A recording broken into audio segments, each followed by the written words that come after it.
Welcome back. We're still on chapter 12 now with a first short video from me. I'll be talking a little bit about conformity, obedience, attraction, and attribution. Let's start with attribution. These are just a few subjects covered in chapter 12. Hopefully this will help you expand a little bit on those. So, attribution, that is our explanation for behavior and events that happen. Two main divisions on attribution. Internal is one of them. An internal attribution says that it's the person's disposition, their personality, behavior that caused the result. You get a grade on an exam, that's due to your own efforts. If you get a good grade, you might say to yourself with an internal attribution, this is because I worked hard, studied hard, prepared.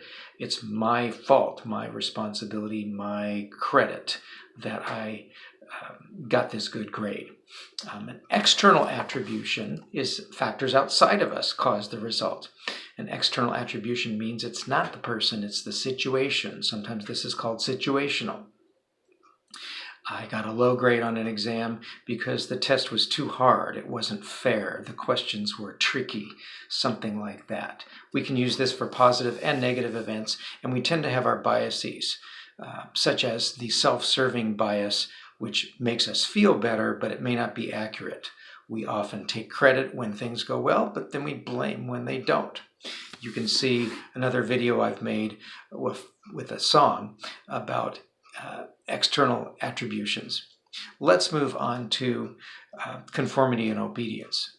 So, conformity, we sometimes do things because we are feeling the pressure to do so, but no one is telling us what to do. That's called conformity. It's often good, but it can be silly, such as in the case of you go to an elevator at a building, the doors open up, everyone, 3-4 people on the elevator, they're all facing backwards.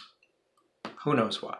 They're facing backwards, and you get on that elevator. Now, what are the odds you're going to do the same thing and turn around and face backwards? No one's telling you to do this. There's no punishment, no reinforcement or reward for doing it, but you might be feeling some pressure to do so.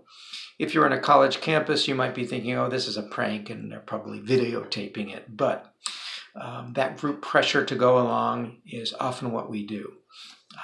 Obedience is different. Obedience is when we go along with a directive, a statement, someone telling us what to do, and they're an authority figure, a teacher, a parent, a supervisor at work. Again, this is often good, not always, but that's what obedience is. There is a video on obedience on Milgram, a very famous research study, so you might notice that as you're reading or watching videos. Now, the last subject for today's video, attraction. Why do we like other people? Not just romantic attraction, but all sorts of liking people of all sorts. There are various factors that we've found with research that seem to be connected to this. The first one is similarity. Similarity. People who have similar qualities, characteristics, values, likes, dislikes, they seem to gravitate toward each other and like each other a little bit more. So, for example, here in my handy-dandy little drawing, you've got 5 college fans. The 2 on the end seem to be rooting for the same team, and they will like each other more than the others based on just that factor alone. Second factor, proximity. Proximity is physical nearness to each other. Physically, the closer we are to each other, we tend to like each other just slightly a little bit more. I know there's that saying that says good fences make good neighbors, but on the other hand, the people that we are physically nearer to, we like a little bit more. Here's a little alphanumeric abstract drawing here. So all these letters and numbers represent people that are not like each other. And look at this. You've got 3 groups. These groups, X, O, R, for example, are going to like each other slightly more than H and B and 3. I'm seeing it backwards in my phone, so that's why I had to look at that. So these people like each other a little bit more than these, and each group likes the other members of the group a little bit better. Proximity. That might relate to you in terms of people you sit near to in class, especially on a repeated basis. A third, but not the only factor, but another factor is familiarity, repeated exposure.